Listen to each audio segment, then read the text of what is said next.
Holy heck. Woo! We starting early. I gotta notify Discord about this. And then we're hopping in. I have a strict time limit. I have stuff to do in like an hour and a half. So I am going to just hop right in. This is an early stream. I expected it to be like 2 hours from now, but that's what happens when you agree to drive people from the airport and the airport constantly kicks around their flight. Okay, so send out the ping.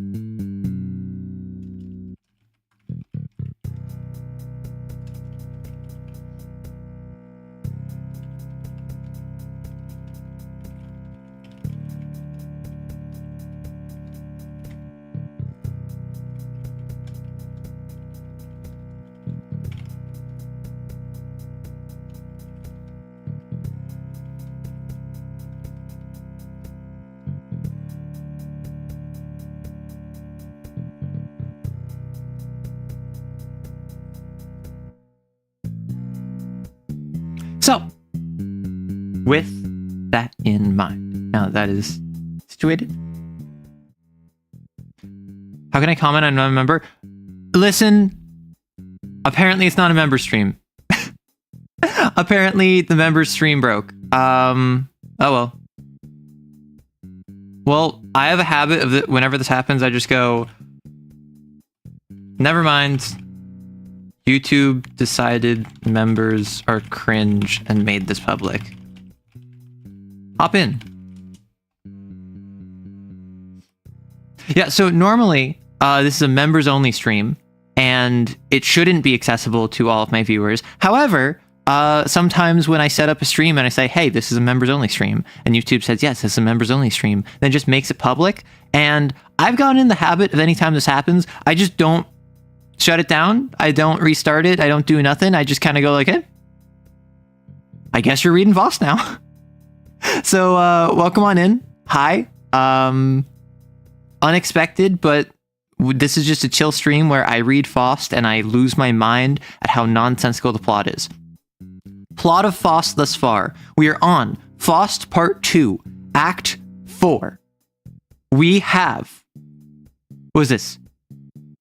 8 scenes left in the entirety of Faust, and I have no idea what the plot is. We started with Faust being an accomplished doctor, a man on a mission who just happened to know spirit magic, and that trapped Mephistopheles in his room and was like, hey, can I have magic? And Mephistopheles said no. And then Faust goes, please. And then Mephistopheles says no. And then Faust goes, please. And then Mephistopheles says no. And just back and forth for like 5 minutes. And then Mephistopheles put Faust to sleep.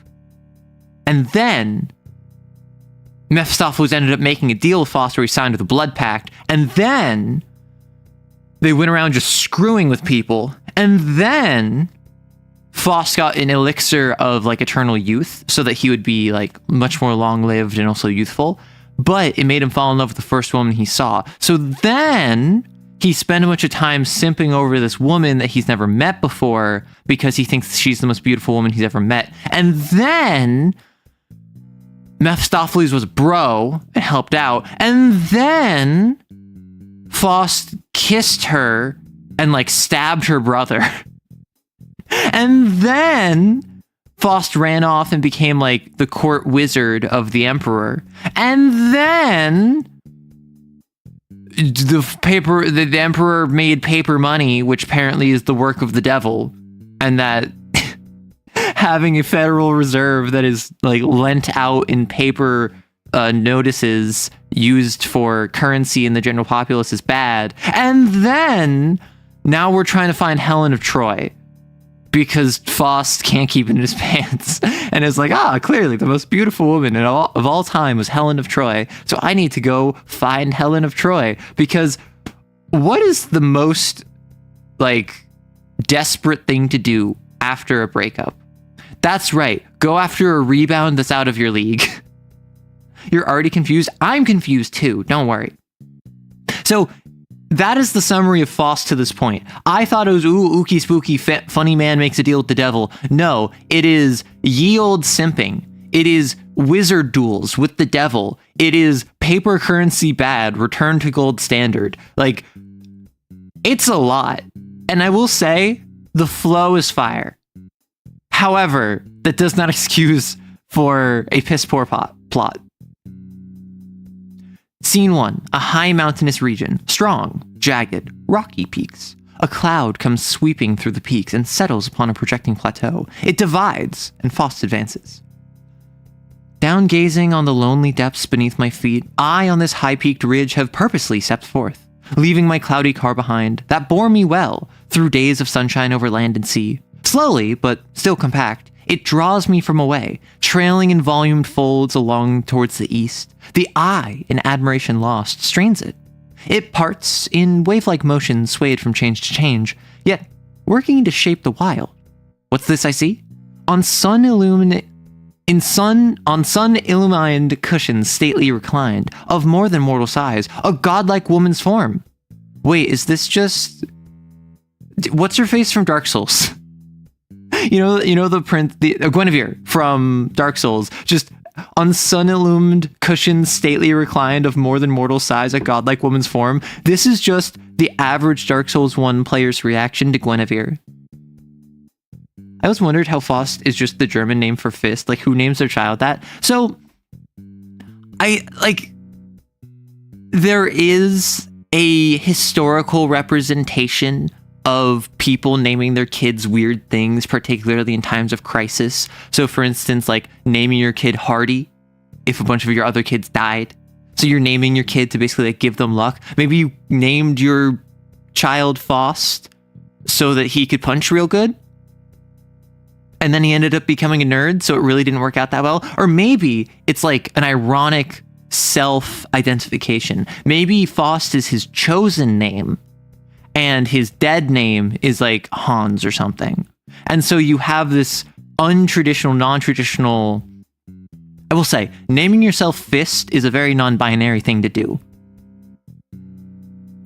But also, chasing after a woman you just met, claiming she's the most beautiful woman in the world, and then as soon as she's no longer available, immediately rebounding to who you perceive is to be the next most beautiful woman in the entire world is also a very male thing to do. That being said, it's also a very lesbian thing to do. It's very sapphic. So maybe my preconceived biases are getting in the way here. Female to male Faust? Hey! We don't know what was in that potion. Majestically fair, she floats before my eyes, like unto Juno's self, like Leda, Helena, me, already gone, broad, shapeless, high up piled, like far off peaks of ice, it settles in the east, and flashes what they mean, the days that fleet and fade, still round my breast and brow there floats a film of mist, cool, tender and caressing, filling me with cheer. Now softly up, and lingeringly it ascends, then draws together. Mocks me with a witching form, in semblance of youth's first long-lost supremest bliss. From my heart's depths its earliest treasures well, for me, love, light of wing, in its first dawn it types. The look, felt to its core, the first, scarce understood, that cherished in the heart, all treasures else outshone. Like beauty of the soul, the sweet form is sublimed, still it dissolveth not.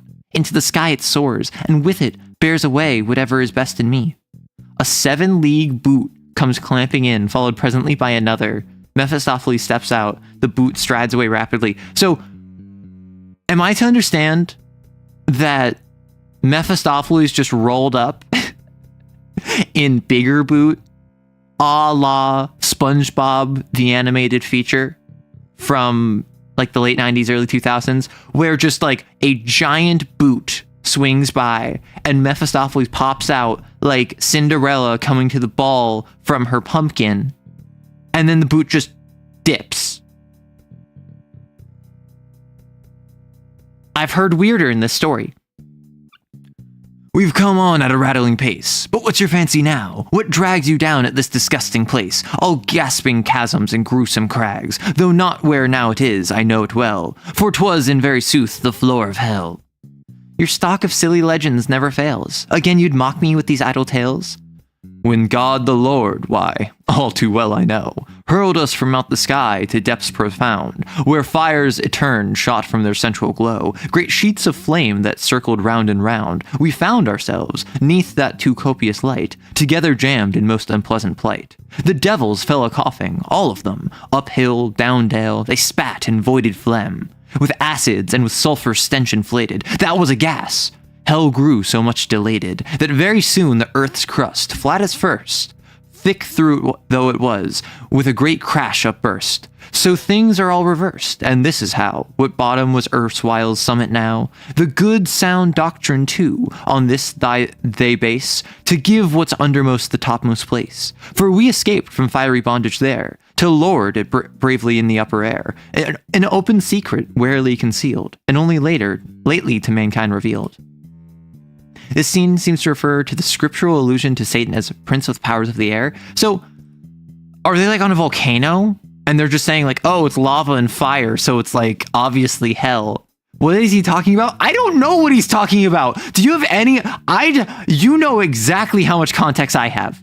You know, the scene has been set a high mountainous region, strong, jagged, rocky peaks. And he's just like, oh yeah, hell got turned upside down up here, lol. And I'm just like, what do you mean by that?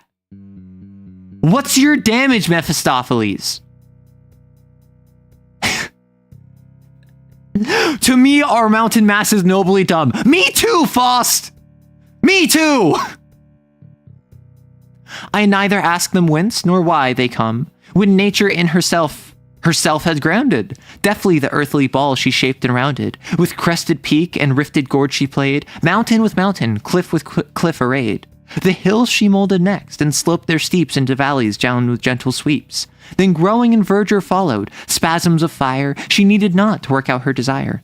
Oh, that's your view. To you 'tis clear as light, but those who saw all know 'twas quite different still. Zounds! I was by. Then when convulsive shock the abyss burst up, when flames that roared and swirled, when Moloch's hammer, smiting rock on rock, far in the air that splintered mountains hurled, strange massive boulders strew the country still, the force that flung from them, who can explain? As for philosophy, it never will. There lies the rock, and there it must remain. Thinking and theories are labor vain. Your common folk, they only are cocksure, to try to shake the notions were made waste. Their wisdom long ago was crept mature, a marvel 'tis, to Satan's credit placed. On crutch of faith your pilgrim hobbles on, to devil's bridges, to the devil's stone. Zounds! Gadzooks! Like, I do love some old-timey exclamations. I do try to utilize gadzooks in my day-to-day life, because I don't curse. So if I, like, stub my toe, I gotta go like, gadzooks! Like a cartoon character. What nature is, seen from the point of view of devils, is worth consideration too. A fig for nature. What is she to me? My honor's touched. Myself was there to see. The people we, grand issues to achieve, convulsion, outrage, madness, see, believe. But now no more with sayings dark to tease you. Did nothing in our upper surface please you? You saw, stretch out in boundless space before ye, the kingdoms of the world in all their glory. Well, though you be so hard to satisfy, did nothing gladden either heart or eye? Oh yes, a grand idea lured me on. Divine it. That is quickly done.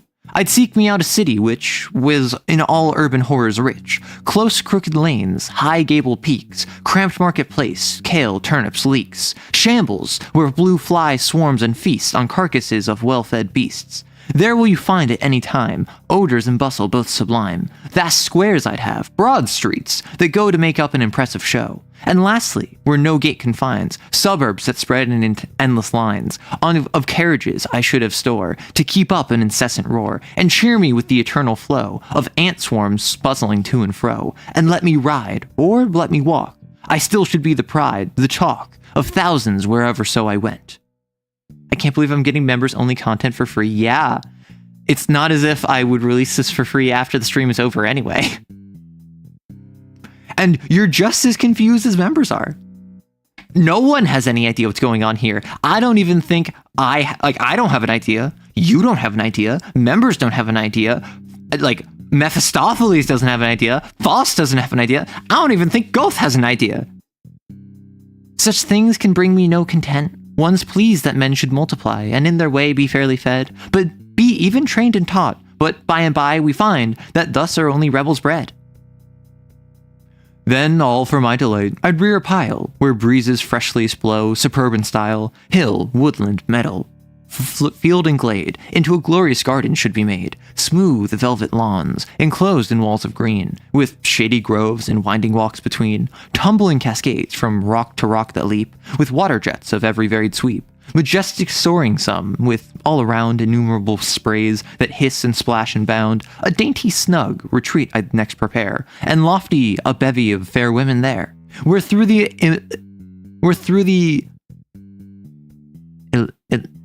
illimitable?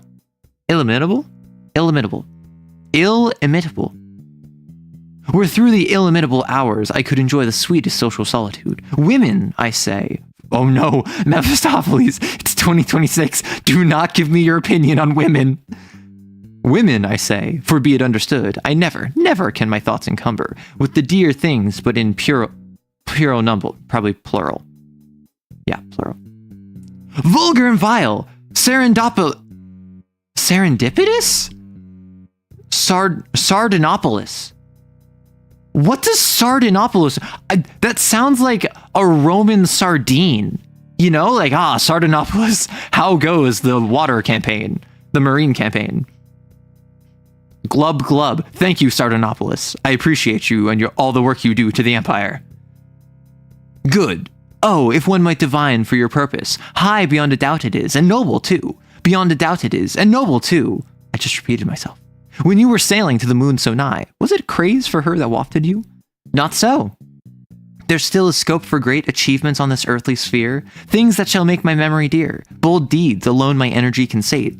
So then 'tis fame you would attain, that you come fresh from heroines is plain. To rule, to own, that is my thought. The deed is all, the fame is not. Yet poets will turn up, to blaze your glory forth to after days, and sit by folly fools craze. Where is the thing at which thou wilt not carp?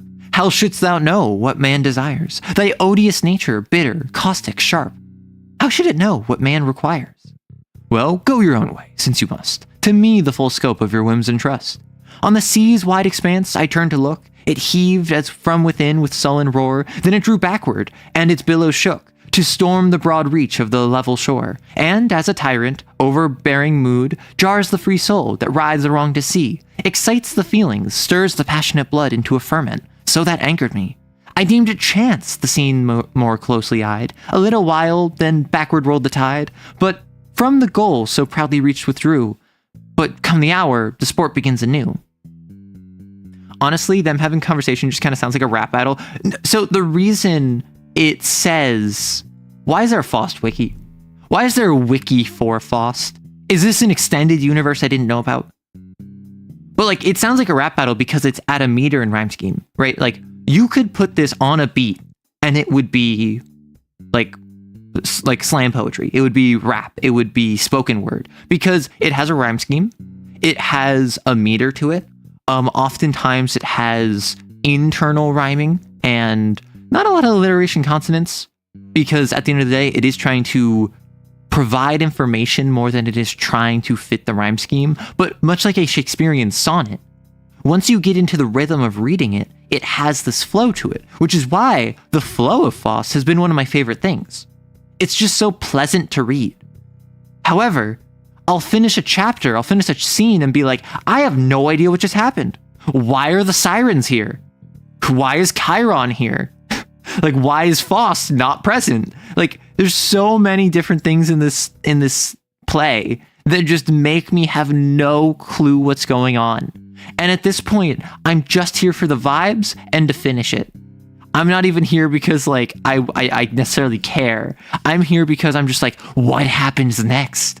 Are we gonna meet like Charon and have a boat ride on the river Styx? We already passed by the underworld earlier.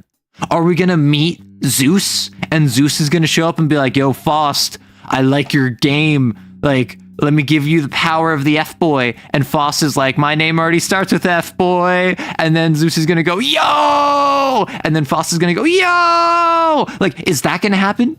Is Mephistopheles gonna get into another wizard duel? They're just chilling. What is Faust about? Isn't that one girl from Limbus Company? No, he's from Guilty Gear. So Faust as a story is about a man who sells his soul to the devil and then his like inevitable like losing of himself and his soul.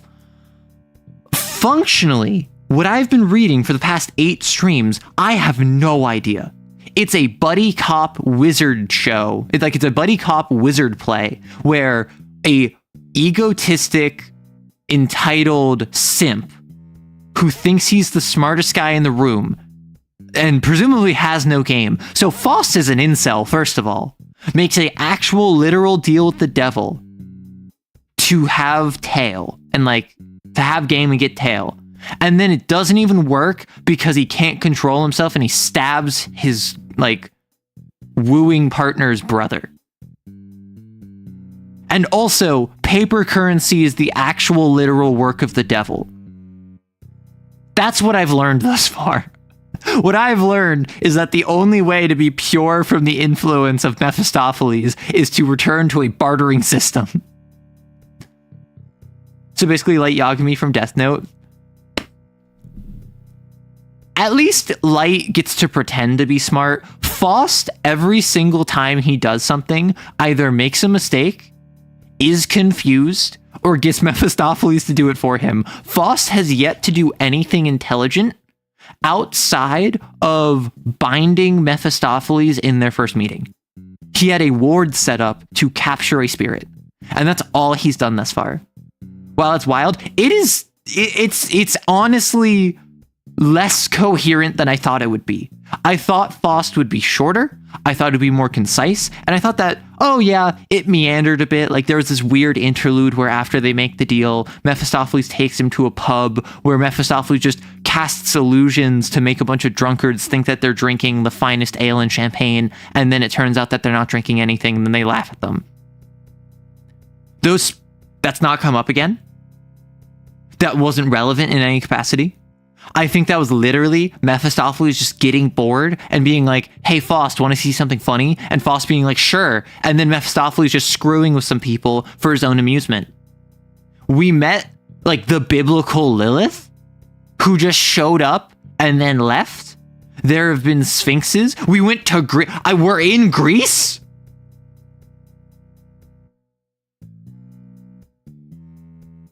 We're looking for Helen of Troy.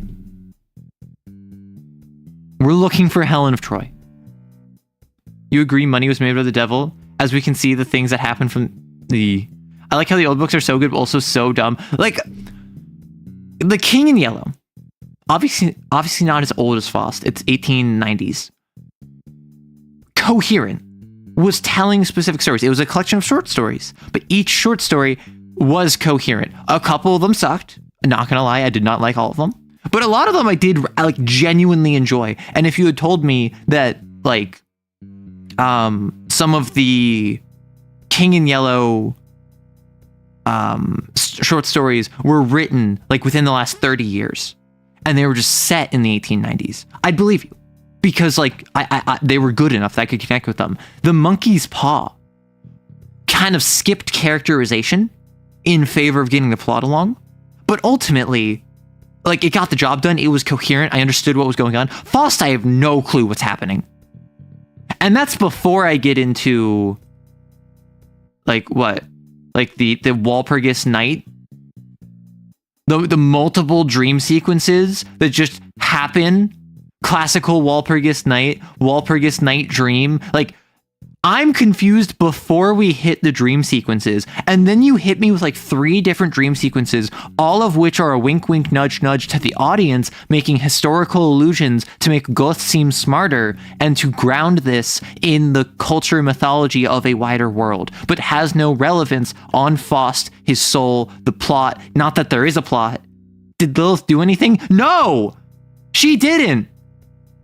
She was at a party and Mephistopheles was like, oh, don't talk to her. She's the biblical Lilith. She's like the sorcerer of all sorceresses. And then Faust was like, whoa, that's cool. And then there's a piece of art that was drawn of that where it's like Faust dancing with Lilith and like she got the whole chest out. And that's it. That's all she did. Basically fanfics with more work into it. You can feel the hair getting in my eye with this model. Oh my gosh. So has Eric showed up yet? I assume that's a reference. I assume that's a reference to one of the many things that references Faust. Like, I've referenced Faust. In my Kane game I'm running, I have a character whose call sign is Faust because he's a demon agenda. And he is a gate user who specializes in grabbing stuff. Who specializes, or he's a sympathy user who specializes in procuring stuff. He's really good at like getting contraband. So, like I thought it'd be funny to have him called Faust because like he made a deal with the devil. I guess he has to go off and like go on a spirit journey to actually have him live up to the namesake. I've dropped by many streams, but I still don't understand Kane. I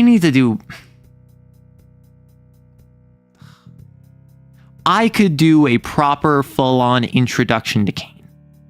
I could do a full-on like, hey, here's what Kane is. Here's how you get into it. Here's my experience with it. Which I basically did for the first time in a while, I did a scripted long-form video. And it should be out on Sunday, where it's going to be me talking about Synthop, the TTRPG I just released. And it's just basically like an introduction to it, like, hey, here's a brief primer on it. Here's what makes it unique. And here's me talking about it because I made it and I think it's cool. I could do that with like Kane. I could do that with Lancer, and probably I should. I just like other content creators I enjoy and respect have already made Kane introductions. And so whenever I think like, oh, what could I add to this conversation? I'm like, not much, you know?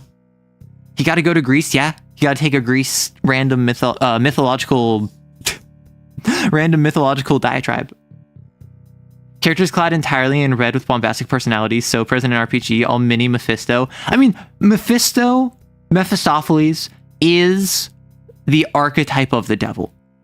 Satan / Lucifer / the devil as a character, as an entity, generally is not featured as much as Mephistopheles. And Mephistopheles is explicitly confirmed within Faust to be one of many devils. And even not even super powerful. When he went to Greece, a random dryad was just like, hey, you might be top dog back where you're from. Here, you're a nobody. And then like Mephistopheles believed that and accommodated that. So it is odd that Mephistopheles is like putting in all of the work for how people like perceive devil, because like this and Paradise Lost I think are two of the biggest influences on how modern people perceive like devils and fiends and like devil deals, because like Faust is Faustian bargain. Paradise Lost is actually Satan and like the Lucifer and whoever was just like an emo hot boy who was kicked out of heaven unjustly. Me, when I come to the session with a pre-written list of logical paradox to read rapid fire style, oh my gosh. On the sea's wide expanse, I turned to look. It heaved. Wait, did I already? No, I already had this. Never mind. To me, this pretty tale no news can tell. Some 100,000 years I've known it well. Onward it sweeps by. So we just have a monologue from Faust. Mephistopheles interrupts to just be like, bruh, really? And then Faust continues with passionate. Mephistopheles has no chill. And that's why I think that he's actually like the best character in this entire thing. Like Mephistopheles is sassy, is interesting, has agency and power, has an agenda that he is pushing, like is trying to accomplish things and does so in interesting ways. Faust and Mephistopheles, hear me out. Bella and Edward? No, Edward isn't interesting, is he? I saw one Twilight movie. I saw the second Twilight movie like a month ago, and that's it. So like Faust and Mephistopheles are your classic like young adult teen girl oriented romance where Faust is your focus character who is a wet blanket, and Mephistopheles is the like handsome and dashing like love interest who is actually the interesting one and is actually the one the plot cares about. Faust has like no agency. Faust is being carried by Mephistopheles so much so that I'm worried Mephistopheles like has a sore back. Grilled chicken, your voice is a balm upon my soul, Arrow. I'm so embarrassed whenever people say stuff like that, because I've had multiple people, particularly recently, commenting how like, oh, I love your voice is so soothing, it's so androgynous, so whatever, and I'm like, stop it. Stop. I'm gonna blush. Because like I've never really liked my voice, but also most people don't like their voice, and I didn't like it due to like a dysphoria thing per se. More so just for the longest time, I didn't have hundreds of hours of recording that I had listened to myself. Now I have listened to myself for hundreds of hours, if not more. Like at this point, I would be shocked if I have not listened to myself speaking continuously for hundreds of hours with how much editing I do. So I kind of am at the point where I don't hate my voice nearly as much as I used to have distaste for it, but it's still weird being complimented. Funny Devilman is lacking behind billionaires. He got to up his game. Your voice is one of the most androgynous voices I've heard. It's like a god talking. You cannot tell what they are. I don't know. Like, that's the goal. The goal is androgyny. The goal is to be unknowable, but it is because, oh gosh. So, you know, presumably, if you watch my channel, you've seen the recent short I did that like blew up, right? The one with the knights. And I had a lot of people, like all the comments were divided into people who were just saying Yuri in all caps. That was like probably over 100 comments, which is people going Yuri or gay, which like valid. People saying how much they loved the dynamic. People saying how much they love Stu Goblin. There was a fair few people just saying like, oh my gosh, great voiceover. I love your voice. It's amazing. Like, what are you going to voice next? You did this art so justice, like that kind of stuff. And then like I had a couple people who were being jerks, because obviously if you have eyes on it, you're going to have jerks that are eyes on it. So I always do get some people that just, I don't even think they know anything about me. They just make a cold read and they just assume that whatever they say is going to be offensive. And it's not offensive. It's more so just confusing. I think it's just soothing. Well, I'm glad. That's the goal, right? Because I like to think that my voice isn't too shrill, and I like to think that it's not particularly grating. It's just kind of like mid-range, and I don't quite have like an ada husky voice. I don't have like the kind of gravel to my voice that makes it like have oomph. I don't really have like cute high voice. I just kind of have like a voice. This is how I talk. And my goal is that it's tolerable.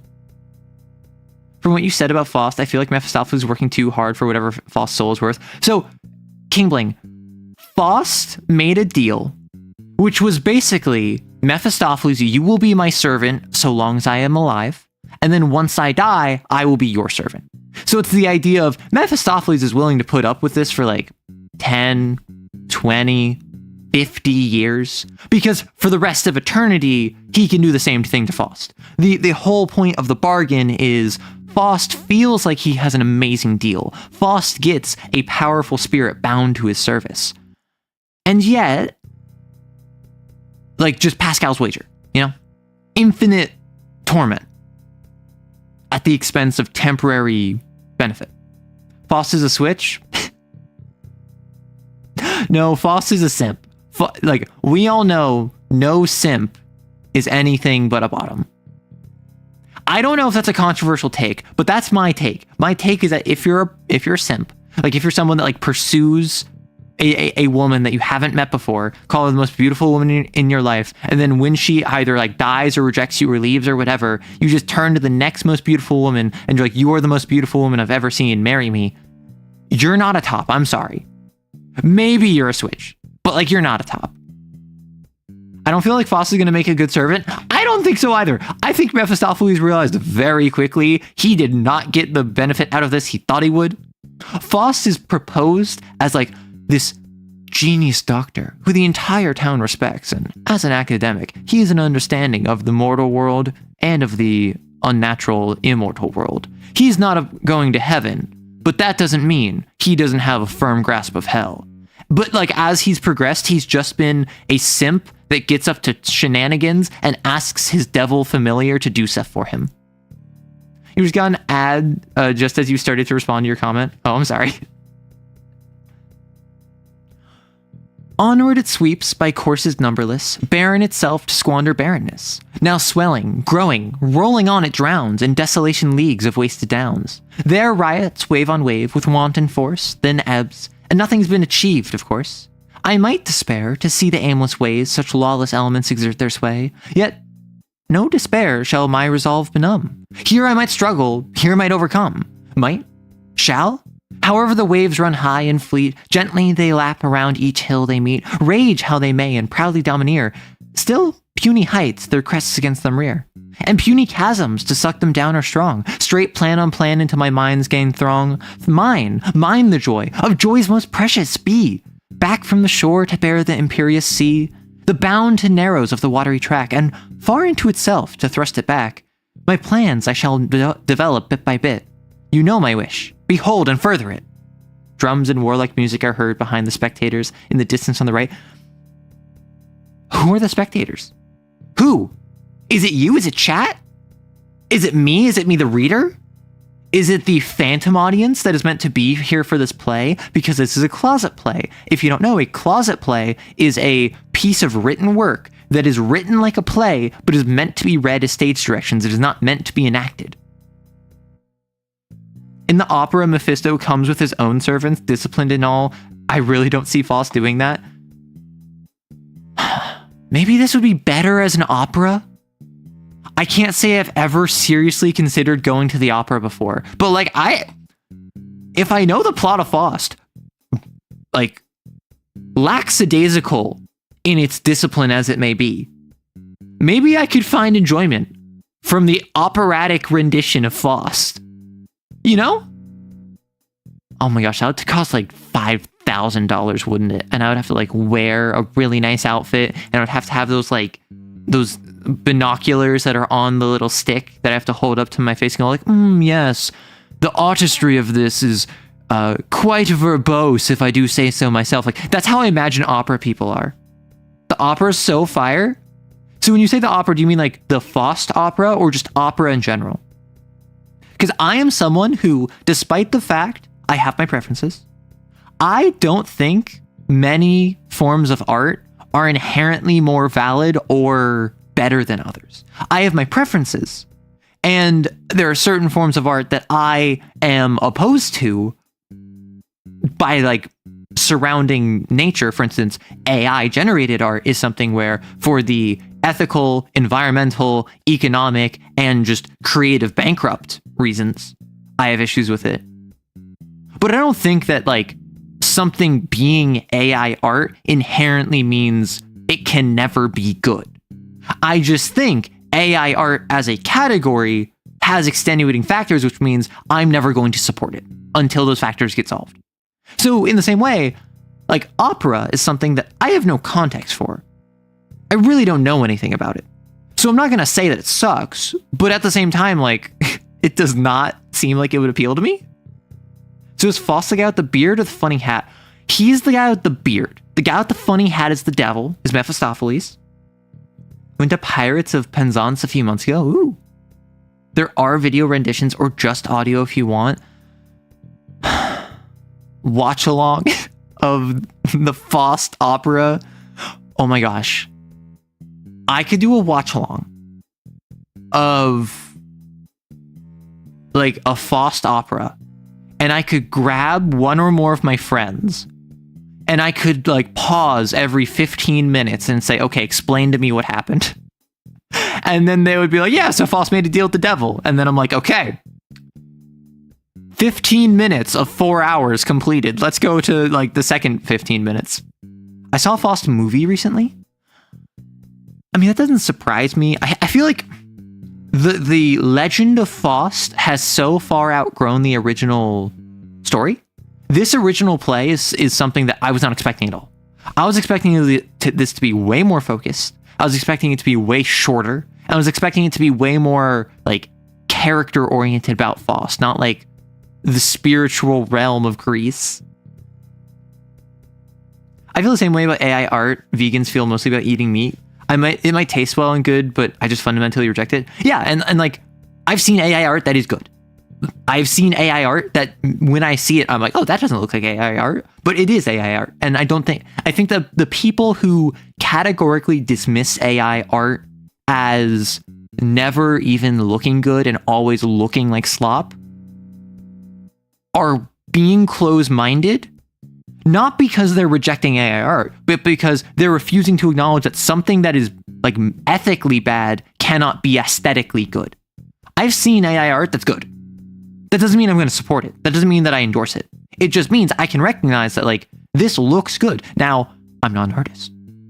Technically speaking, I'm sure that there's like technical levels where it's just like, this was AI generated. As a layman, it looks fine. But as a artist, you look at it and you're like, where's your light source? What is this perspective? The anatomy on this is all wrong. And I don't see that stuff. So as a layperson, I'm like, it's fine. But again, just because I can appreciate the aesthetic value of something does not mean I endorse it. Similarly, I endorse opera. I think the arts need more support. That doesn't mean that I see aesthetic value in it. Like, that doesn't mean I prefer it. And it's the same sort of thing both ways. Gounod's rendition in French? So you're telling me I do have a Quebecois friend who's a streamer. I know a Canadian who speaks French. So like, I could show him the French rendition and just be like, hey, what happened? And he would explain it to me. And then I'd be like, okay, let's keep going. It's Czech. Ah. How was it, DP? I think more so it shows how much technology is improving instead of how much creative work it has in it. So the thing, when I say aesthetic value, I mean like, I've seen like AI art that I've been like, oh, that's cool. That looks neat. Or like, oh, that's interesting. Like the artistry seems interesting. But again, that doesn't mean I'm going to support it, right? Because of my ethical concerns with it. And to people who are just like, really? You're going to turn your nose up at something just because you disagree with it ethically? Yes! Yes! Like, I'm no fan of Harry Potter, but I'm also anti-Harry Potter explicitly because of its creator and how not only is she someone who is regressing feminism and women's rights, not only is she actively campaigning against like trans people, particularly trans women, not only was she literally actually mentioned in the files, just she kind of sucks as a writer.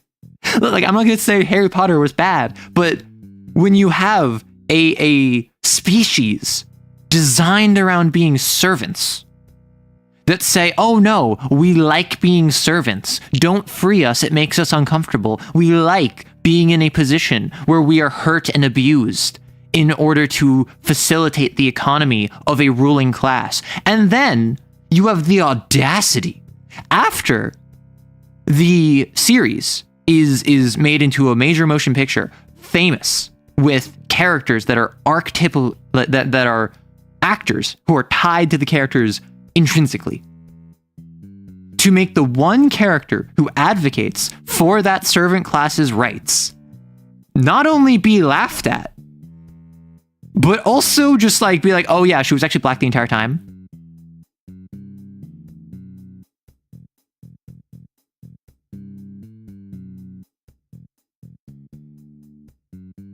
I have no words. The only Harry Potter I read is fanfic. I mean, like, and that's the thing, right? I'm very critical of Harry Potter on both, like I'm very much the meme of just like, you don't support Harry Potter because you don't support J.K. Rowling. I don't support Harry Potter because I don't support Harry Potter. I don't think it's very good. Like, but it's not the we are not the same meme. It's the handshake meme. It is, you're valid for like having grown up with Harry Potter and liking. Excuse you. You're valid for like liking Harry Potter. You're valid for when you were in middle school or high school or even later in life, it being very important to you. I just never had that. I never connected with it in that same level, and I never thought it was like that level of good. I read all the books. I saw all the movies. I enjoyed it as it was coming out, and I enjoyed consuming Harry Potter like content, but like I was never like a super fan. And I see people who are super fans, and I don't get it. You're valid for that, but I don't get it. And then we can kind of like cross the aisle, you know? We can shake hands and be like, J.K. Rowling sucks. The writers on AO3 are so freaking talented. Okay, so that's where you get into a secret. You might know that Heated Rivalry began as Stucky Steve and Bucky fanfic. That is actually not accurate. Heated Rivalry began as an original work that the author uploaded to AO3 effectively as like beta reading. And she did not realize you could post it for original characters. So she rewrote it to be Steve and Bucky fanfic.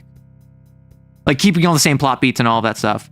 And then from AO3 converted it back into an original work. 50 Shades of Grey began as Twilight fanfiction. Like there are many folks who begin in fanfic explicitly because they know they'll get more eyes on it. That's valid, right? So I'm not saying that to degrade like the Harry Potter fandom or writers who like are passionate about Harry Potter, but I'm going to say that there's a non-zero amount of people who say, I want to write a dark academia rivals to lovers, like boys love romance. I'm going to make it Harry Potter x Draco Malfoy, right? Because I want people to actually read it. And I know if I just make it OCs, no one's going to read it. So I'm going to write the plot and story I want, and I'm just going to take these characters. I'm going to completely change who they are, how they act, what their circumstances are. I'm going to call it an AU, and then it's going to sell like hotcakes. It's going to get like, is AO3 kudos? Or like bookmarks or something? Like it's going to get tons of like likes and comments and whatever because people like that ship, so they're going to read it. I was just about to mention 50 Shades. Yeah, exactly. You're kind of the same. You read them as a tween, but never stuck with you. I mean, for a different example, Percy Jackson is a series that I read. I really enjoyed. I actually really connected with. By the end, I got tired of it. Like I read the final. I forced myself to read the final book. I did not engage with Blood of Gaia. Was the final like mainline Percy Jackson, or not Percy Jackson, but Heroes of Olympus book. Like I had to make myself read that one because like I just was not feeling it. But Percy Jackson is one that I enjoyed way more. I connected with way more. I never got in the fandom. I never was like writing fanfic or like prowling fan art or like on forums or whatever. Because like I guess that's just not how I engage with media. Like, well, I have engaged with media like that. I've talked about how Critical Role Season 1, back when it was coming out, I very much so like I hyperfixated on it, and I was like checking the subreddit daily, and I was like reading fanfic for it, and that's the only time I've ever done that kind of thing. You always read Ronald Dahl books when you were younger? AO3 scares you? That means that the messed up progenitor of mexploitation might be adapted in film someday? I guess. Okay. Genuine question. As someone that is not like a trans puppy girl, and as someone that is not like into mexploitation, is Warhound the mexploitation book, is that worth reading for as someone that is not like into that kind of deal? Because people have like ever since I made the girlfriend video, I have pretty consistently had a small contingent of people being like, you should unironically read Warframe or Warhound, the mexploitation one. And I'm just like, that's not really my scene. Those books always had better fictional storytelling and world building than Harry Potter books. Like, in fairness, Harry Potter began as middle grade, grew up with its audience, told darker stories as its audience grew up along with them, and the story about J.K. Rowling writing the first Harry Potter book while on a train ride, like, I believe is accurate. I believe that is confirmed. So it's like, I'm not going to sit here and say, oh, she should have been Lord of the Rings. She should have been J.R.R. Tolkien. But it is like, there are things that like don't hold up for instance, the Gringotts and the goblins there being a fairly offensive stereotype. And then there's stuff where it's just like, even at the time, and like even that's something where it's just like, ugh, that's been a stereotype for a long time. You probably shouldn't have done that. But like the house elves is something where it's just like, what is wrong with you? You know, like Voldemort being a one-dimensional villain who's not very interesting. He's a Dark Lord, right? His purpose is narrative. I'm not going to say that Voldemort's like the worst villain of all time because he doesn't have a complex motivation. I don't really care. But like, I don't know. Why does Mephistopheles look like Dracula in the opera? When am I getting the Girlfriend full review? So, Mephistopheles, I don't know why he looks like that. Probably because Dracula looks like Mephistopheles is my honest answer. When are we getting the Girlfriend review? I still have not opened that PDF because I was like, I'm going to finish my TTRPG first. And then I made a different TTRPG and I had family over and it was the holidays and blah, blah, blah, blah, blah, blah. So now I'm going to get this weekend done of content. Have a long form Sunday. Next week, I'm going to have a very light schedule. It's mostly going to be clips, arrow writes, maybe a couple of meme voiceovers. And then, ideally, if I can make time for it this upcoming week, I will be reading Girlfriend, and the week after, ideally, I'd be able to get out a Girlfriend review. Which, because of what I promised, I will do in a maid dress, and I will talk about the NSFW sections in a safe for work manner. We did not hit the goal prior to the turn of the year where I would make a Arrow fans account or an Arrow Hub account, and then I would explicitly talk about all of that. We did not hit that, which would have been very funny. Coward, do with my family in the room? No. Girlfriend, but you're a robot as a puppy? I love puppies. Imagine having a mech that's just like a giant dog. And not in like a Voltron, like lion, tiger, like ferocious. Literally just like, it's Clifford the big red dog, but it's a mech you can climb inside and like move around in. But outside of that, it's just a giant dog. And like you can pet it. And it rolls on its back and you can pet its belly. I would love that. I was not courageous enough to read Warhound. Understood. The Puppy Girls fans will clamor for their due. Listen, at this point, like the Girlfriend video was my most successful video for a bit. My most successful long form for a bit. Like shorts had done better, but it did fairly well for itself. And that did irreparable damage to my community. Like, not in a bad way. Like, obviously, I have nothing against trans femme puppy girls who are into mecha. Like, I have no issue with that. But it is very funny that as soon as I talked about that, the vocal minority of like puppy girls in my audience went from like under 3% to probably like 10%, which isn't a lot of my audience. It's a big jump. The False Hydra video blew it out of the water. Yeah. And I'm so proud of that one. Like the False Hydra video, I've had a couple people ask me like, hey, if someone could only watch one video from your channel, what would it be? False Hydra video, hands down. It hits on most of the notes I would want from it. It is a successful video, which means that I'm not like embarrassed to show it off. It is a stream clip, which gives off my genuine like actual personality, because whenever I script a video, I kind of curate it in order to be concise and entertaining. It's a TTRPG video where I'm talking about my experience running a TTRPG. It is a cool and unique thing that I don't think has been done before. And it talks about a non-D&D TTRPG, Werewolf the Apocalypse. So it hits on like all the high notes that I would want from a video. And I basically couldn't ask for a better one. Like, maybe if I did a full comprehensive breakdown of like my Kane game, and I go through like what I learned from it, what was interesting in it, how the character dynamics went, like maybe that might be one that I would prefer people to see over the False Hydra one. But at least for now, the False Hydra one, perfect introduction to my channel. And then like Knight Bodyguard Yuri. I can't even be mad. That's my most successful video by far. I love voiceovers. I am worried. Oh, sorry. I had a timer go off.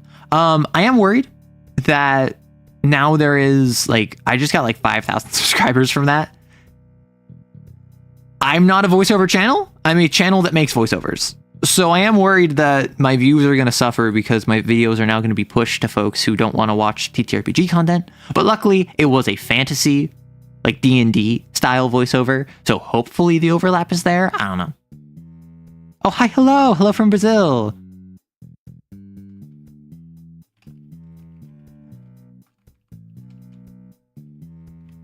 Please hold. I can't spell. Can't spell. I don't know how to say hello in Brazilian Portuguese.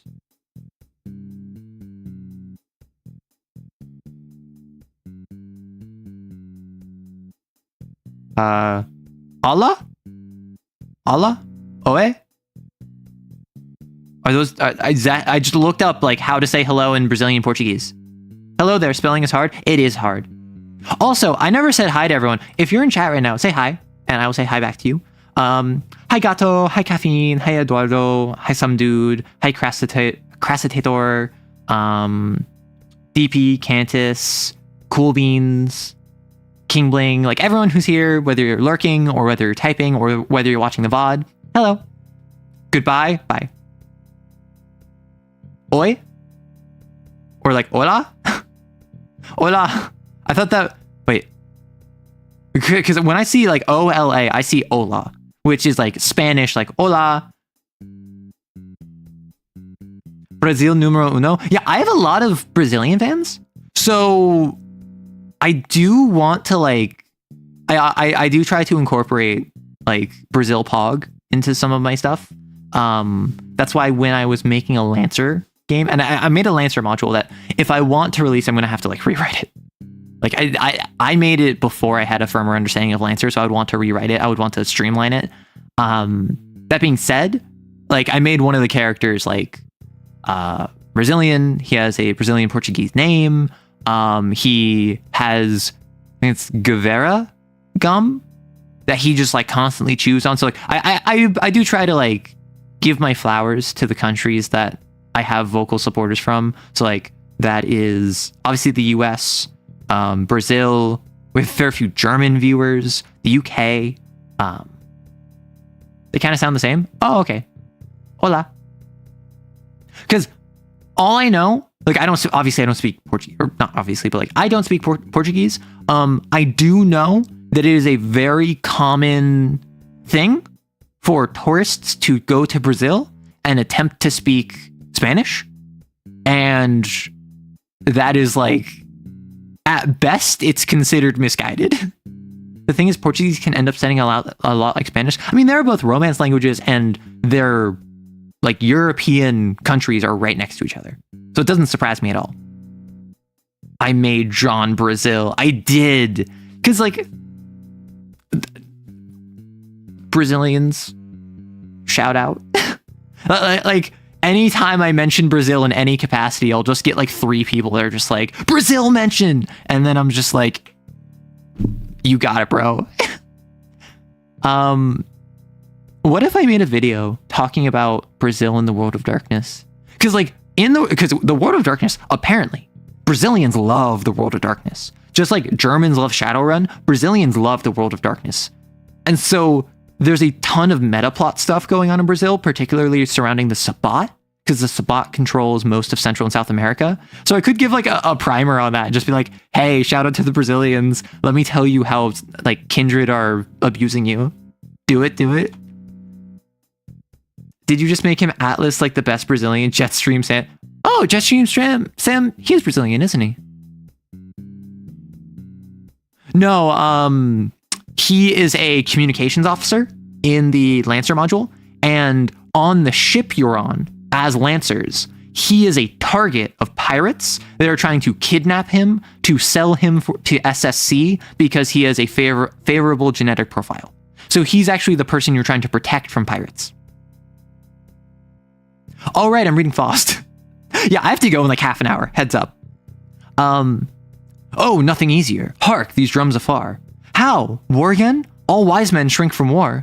Or war or peace, 'tis win to lose no chance of reaping gain with every circumstance. Who'd let favorable opening slip? Here's one. Well, Faustus, give it thy grip. Such riddling balderdash, I prithee spare, and what you drive at in the world declare. As I was coming here, I learned that lately the worthy emperor has been worried greatly. You know the man. While we amused him, played into his hands the spurious wealth we made, he held the whole world for cheap. For he was young when he succeeded to the throne, and so to the false notion foolishly he clung, that power and pleasure hand in hand might go, and that 'twas fine, and the right thing to do, to rule, and revel in enjoyment too. A great mistake. He that is fit to rule, in ruling must a high contentment find. Of lofty aims his bosom should be full, yet what they are, but none may be divined. What's whispered in one loyal ear and wise, when it is done, takes all men by surprise. So shall he wear right worthily the crown, so stand supreme, mere pleasures drag us down. Not such as he, all times on pleasure bent. Meanwhile, the realm by anarchy was rent, when high and low were each other at feud, when brother hunted brother, hacked and hewed, castle against castle warred, and town against town, and guilds conspired to pull the nobles down. Bishops again their flocks and chapters rose, and men, if they but met by chance, were foes. In churches murder, at each city gate thieves lay for merchants, travelers in wait. Thus all men grew pugnacious in their bent, for life was constant warfare. So things went. Limped along, fell down, got up, and then collapsed, and all ahead fell down again. Faust, you just described 2024, 2025, and 2026. Like, a post-COVID world feels like, went! It limped along, fell down, got up, and then collapsed. All heap fell down again. Like, that's how the modern day feels. Sometimes I'll get to put, someday I'll get to put timestamps in the void to get stats on the number of topic changes, time spent on these topics versus the main subject. I would be honored. Like again, I try to avoid asking for like fan art or for like community involvement, because like I think that if you want to do that, you're going to do that, right? I always appreciate it. I would find it very funny to have someone make like a Arrow gets distracted compilation, or like an Arrow yawns compilation, where it's just like all of the times I swap a topic, and it's just like me talking about a topic until I get distracted, and it's just a 10-minute compilation of me talking for like 30 seconds, and then being like, wait, what about this? And then just cuts to a different topic. Or just like Arrow Faust stream, but only when Arrow actually reads Faust, and it's like 10 minutes long. That would be really funny. And yet the state of things none dared to blame, for every man had some ambitious aim. The very smallest his big project had, but good men found things grow at last too mad. Then rose the abled in their might and said, he that will give us peace shall be our head. The emperor cannot, will not. Let us choose one, will new soul into the realm infuse, quicken the world into a nobler life, make all men feel secure, end rapine, strife, and peace and justice through the land diffuse. A priestly twang in that. Priests too were there. For portly paunch they wanted copious fare. They had a deeper stake than all the rest. Rebellion grew, that they the rebellion blessed. And the poor emperor, whom we made so gay... Oh! Female to male transition, like transmasc, bisexual King Faust. Love that. We're making this gay.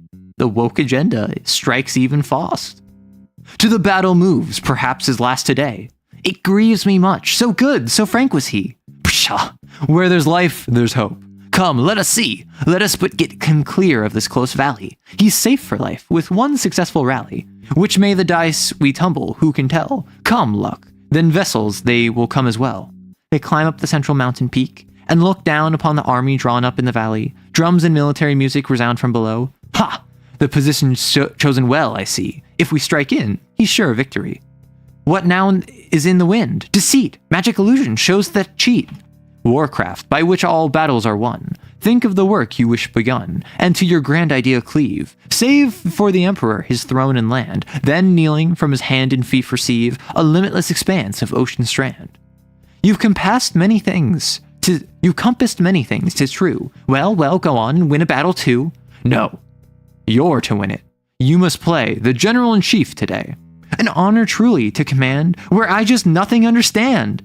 Leave to your staff to see things straight, and in the background calmly wait. Long since I traced war's blunders to their source. For triumph on the elemental force of mountain and of man I rest. Who into play can bring both these is blessed. Who are the armed men there below? Have you stirred up the hill folk? No.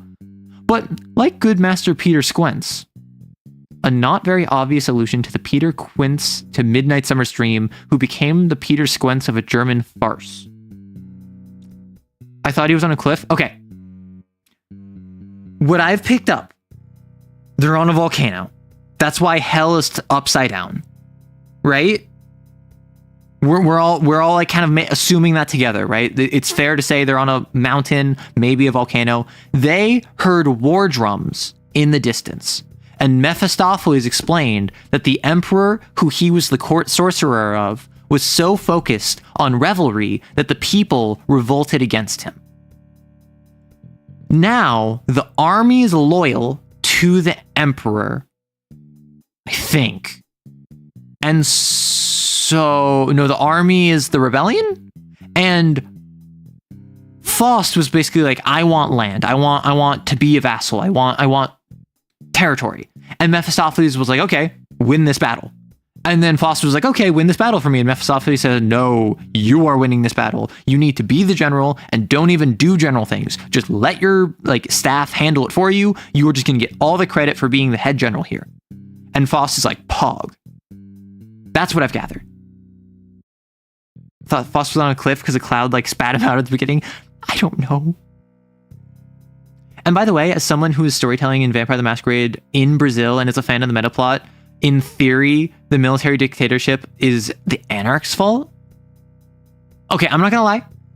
Well, so first off, let me say, I don't know too much about Brazilian geopolitics.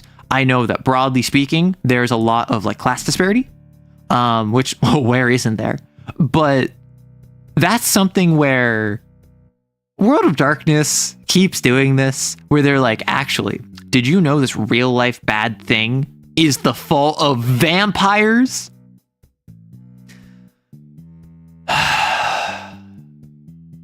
We're doing this again.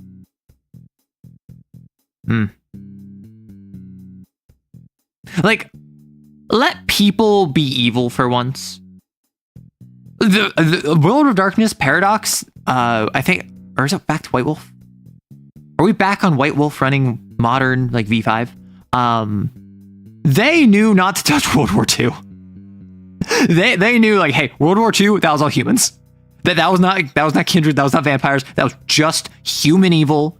We're not touching that. But there have been multiple other atrocities. There have been multiple other travesties that they're just hey, this is actually the fault of the kindred. And it's just that's not erasing the harm that it did, but that is exonerating in universe the people who did it. The Emperor of what? Germany? The Holy Roman Empire? I don't know. All I know is that Faust is a German folktale, and there is some emperor here in the German area where apparently Faust isn't even in Greece anymore. I thought he was in Greece. I don't know. Pata, the horse is here. Peter, the horse is here. I actually prefer that to a bunch of evil Gramps. That's cheap storytelling, at least. See, that's the thing. I can appreciate, oh no, someone blew up New York City in real life. And so, in the World of Darkness, it was actually a Sabbat plot to blow up New York City to take out the antediluvian dragon, the antediluvian of Tzimisce. Sure, that makes sense within the universe, but also if New York just got atomized, that doesn't. I feel a lot of people who lost someone in New York or had a tie to New York is gonna take issue with that. Something that I think is a good way of handling this is Hiroshima and Nagasaki with Fat Man and Little Boy, the nuclear bombs.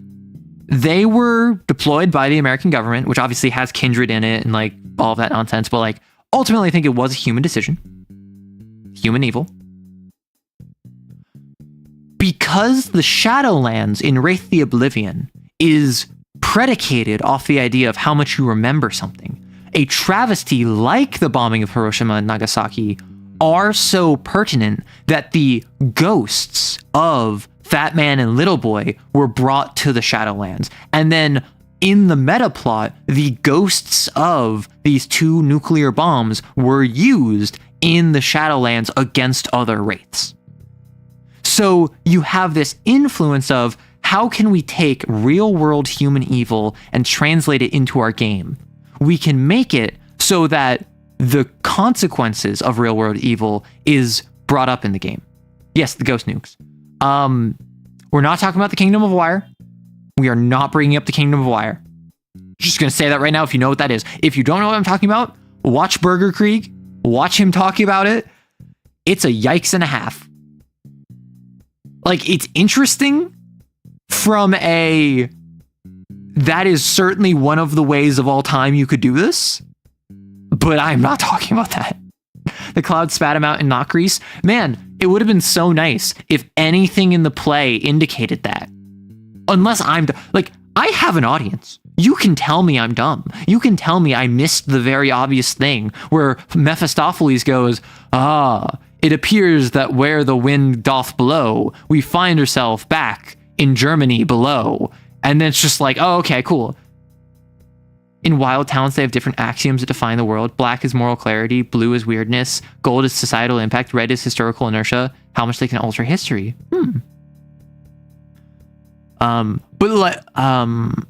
But like good master Peter Squence, the whole squad is in its quintessence. Enter the 3 mighty men. Awaken my masters? Aye. Here my fine fellows come. You see, of very different years they be. Dress, armor different. You will not come badly off with such a lot. There's not a child but loves to see men in cuirass and knightly gorget dight. And as these knaves quite allegoric be, they will for that give all the more delight. Huh. The bully, the grab quick, and the hold fast. Young, lightly armored Clab and Motley. If one started me eye to eye, I dash my fist straight off into his chops, and any coward if he fly, I clutch him by the hair until he stops. Grab quick, manly, well-armed, richly clad. Such pranks are idle and unfitting, an utter waste of time and tide. Seize, pillar, plunder unremitting, and think of nothing else beside. Hold fast, stricken in years, strongly armed, without other garment. No mighty boon in the that I say. Wealth, even though great, soon slips away. In life swift's current strong and deep. Disease is well, but better 'tis to keep. Leave the gray carlet free to act, and he will keep your gear intact. They descend the mountain together. Okay, I have to go in like 10 minutes, so I am not reading this next scene, because this next scene is... It's a lot.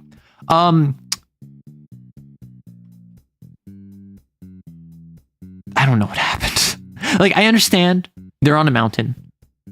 They chatted. They talked about hell.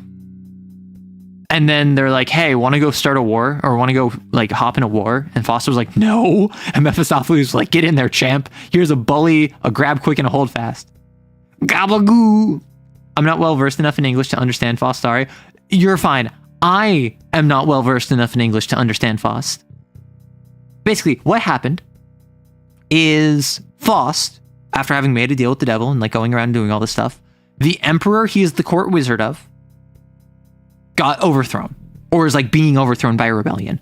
Faust wants the emperor to stay in power so the emperor can give him land and title. So Faust is going to use elemental magic and lead the army in response to the rebellion. And to facilitate this, Mephistopheles brought 3 servants, a bully, a grab quick, and a hold fast, to walk up behind Faust and make Faust look more impressive. Right? Mephisto summoned Lieutenant, yeah. The Pillar Men, exactly. So we got Street Rat, Rich Boy, and Old Man. Exactly. Gabagoo. Okay, I'm just gonna yap. like, or I'm just gonna yap. Oh, huh, weird. I'm just gonna yap for like 10 more minutes. I need to go in 10 minutes, but oof, Faust is weird. Faust is so silly. I enjoy reading it. I like being able to have said, oh, I read Faust on stream. And then people can be like, oh, yeah, like low golf clap, low cultured. Yeah. But like actually parsing through it is... Imagine you have a 3-ring binder that is filled with pieces of paper, and each piece of paper has a number on it.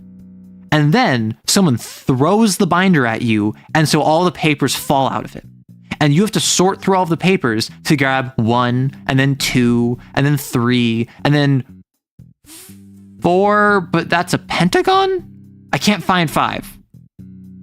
Okay, I guess we're doing pentagons now. Okay, so it's a pentagon, and then a hexagon, and then this is a 7-pointed star? I guess we doing symbols now. And then now we have an octopus. Is an octopus supposed to be like 8? Because like 8 arms? And then like, it's just progressively like getting weirder. Like not only do I have an entire binder's worth of papers just scattered on the floor, I also have to parse through like, what am I looking at in order to get through this? And by the end of this, I'm sure it's going to return to like 22, 23, 24. But getting there is not pleasant. Faustau is hard to understand, yes. Are these the name of the guys or their role? I assume it's their role. Because like a bully, like obviously a bully is someone who bullies others. It is someone who is mean and a jerk. A grab quick, I assume, I thought would be like a cut purse, like a thief. I think it's more of a pillager. It's more of someone whose whole job with fighting is just like grabbing loot. And then a holdfast is someone who is like old, grizzled, wizened, defensive. Also, I say this occasionally. I don't say this often enough. If I ever say something, or if I'm reading something, and you, as ESL, do not understand me, just tell me, and I will be more than happy to repeat myself. I speak for an English... I yap for an English-speaking audience, but I understand that I have a very international audience, so I want to make it as accessible as possible, whether you're ESL or hard of hearing or whatever. I also just speak improperly sometimes, so sometimes it's just literally my fault. It's not even what I'm saying, it is how I said it. By the way, any suggestions for a jailbreak in D&D session prepping now? What are the details? Like how many players? What level are they? Do they have access to their gear? If they don't, where is their gear going to be hidden? Who's holding them in place? Do they have any friends on the outside that can get them out? Because when you have a jailbreak, the stereotypical jailbreak is all of the party is in one cell with a lazy and or like asleep or drunk guard outside with a big key on their pocket, and like a key ring on their pocket, and then all of their gears in like a chest right next to them. And then the whole point of the jailbreak is how do we get out of the cell to get our stuff and then sneak or fight out, right? I think what would be more interesting is if you make it so you can get out of your cell no problem. The cell, you can, like, it's a wooden cell. You can just break it. However, where is your gear? And then you find that your gear is actively being sorted through to see what they can sell, what they need to destroy, and what they are going to take for themselves. And like the captain of the guard is wearing your fancy armor and wielding your fancy sword. And the local village priest is currently in possession and is about to go destroy that cursed magical artifact you picked up on the previous adventure. So now you have a situation where getting out of the cell is the easy bit. Recovering all of your stuff is the hard bit. And then suddenly the jailbreak is less like, how do we get out of here? And it's more so, how do we find, track down, and reacquire all of our stuff? 6 space pirates. They were captured by ice giants and are without a ship or their things. Oh, and level 6, by the way. So what I would recommend is, if they're level 6 and they're like 6 space pirates, make it so that one of the ice giants, one of the frost giants, is friendly or stupid or like easily convinced, and like getting out of the cell is like a single die roll. They need to make like a DC 12 persuasion check, or they need to just like convince him to come close so they can whisper something to him, and then they can like punch him in the face and knock him out. Like make it really easy to get out. And then be like, okay, how are you leaving the ice giant ship? You don't know where you are, you don't know where your gear is, and you don't know where your ship is. And then, based on finding a map, interrogating an ice giant that they jump, they can learn where the docking bay is, where their ship is.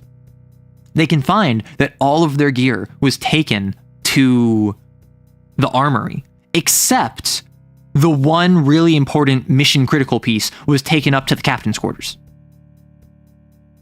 And also, they would learn that the ship is on course to dock at port in 6 hours, right? So you set a time limit, you set multiple points of interest that ideally the players want to get to all of them, and you say, okay, you have no weapons, you have no arcane focus, you just have your wits, your physical bodies, and whatever you can scrounge. What do you do? Thank you, helped a lot. Of course. I also have a question. What's the most traumatizing sin for a first hunt? Personally, I would say don't traumatize first hunt. Make the second hunt the doozy. What I did when I ran Kane, my first hunt I did was a Cat 1 ogre that was like sad because it's an ogre. They felt bad for the host, but ultimately there was no casualties. No one got a sin overflow. It was for all intents and purposes, it was a perfect mission. There was some like struggling where like, oh no, the SWAT team like almost came by and like the cops were called on them. They had to break into a school to like find the school teacher that manifested an ogre. But ultimately, it was a introduction to the system. And that gave the player, not just the character, the player, false confidence. And it was oh so satisfying to dismantle that in the second hunt. So what I would say in the first hunt, something simple. Something like an idol whose cults are all a bunch of creepy weirdos. A toad which just wants to get a ton of money because they just like money and they like having it. A hound which wants to kill its murderers, right? Like something simple. The second hunt is when you take any of the sins. Probably the most traumatizing would be centipede. The centipede is the worst, right? Like from the original 6, the centipede is the worst that you don't want to fight. But any of them and twist what it represents. If first you fought a hound that's just killing its murder victims, the second hunt might be an idol where it exclusively has a cult of children.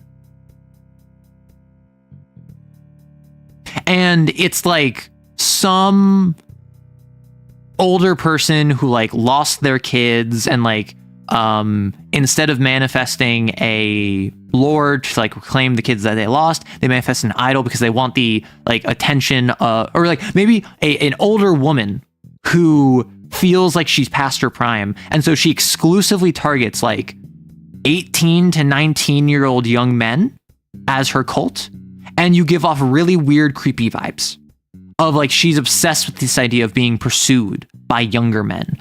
Or you could have a ogre where instead of just being cold and wet and sad, it could be like not just a depressive spiral, but the manifestation of like things you know your players are insecure about. One of your players is insecure about their weight. And so you have the ogre be related to like the host's insecurity about their own weight and their struggle with that and the things they do to themselves in order to combat that ultimately just hurt them more. Now, obviously, in both of these circumstances, check with your players first. Like reaffirm lines and veils, ask your players explicitly, hey, would you be comfortable if I X? Would you be okay with seeing depictions of Y? And if they say no, don't do it. I'm going to use the cult of children thing. That is something where, like, before you do it, check with your players. Be like, hey, would you be comfortable if you fight an idol whose cult is primarily comprising of children? And then they're like, oh, that's so, like, weird. Yeah, sure. And then you're like, no. Remember, you have to fight the cultists and you may have to kill them. And then the players go, oh no, I'm not okay with that. And then you would realize that you can't run that, right? And that's the sort of thing where, particularly with Kane, but also just all TTRPGs, if you're going to do something like when I ran the False Hydra, the wailing one for Werewolf, I explicitly, before the game, I was just like, hey, are you comfortable with me lying to you, with me making you question reality, with me gaslighting you? And my player was like, yeah, sure. And I had to confirm with them, like, no. I'm not saying I'm going to mislead you. I'm saying, like, I'm going to literally feed you false information for a narrative reason. And we had a very frank, honest conversation about that. Yes, that spoiled it, but also the reveal was like 7 months later, right? The reveal was like 8 months later. So they had forgotten about that point, but I didn't. I made sure that I was accounting for that. I seduced the Frost Giant. Hey, if it works. One thing I always wanted to do with the jailbreak is to play as a wizard and try to either scrounge up material components or try and find substitutes. I think that would be fun. I think a game where you ignore arcane focuses or spell component pouches would be really tedious. Personally. That being said, a one or two or like a one shot or a mini arc where you are forced to kind of just like adapt, and like the player has to be like, okay, I need bat guano for fireball. I need a piece of bark struck by lightning for lightning bolt. I need, does anyone have a ruby for like chromatic orb? Like that's the sort of thing that can be fun, but it will get tiring pretty soon. Touching the stuff the players, plucking at their heartstrings, are we? By the way, I always wonder how VTuber models work, mainly how the eyes and expressions move and change. So when I go... Wait, so let me see my tracking.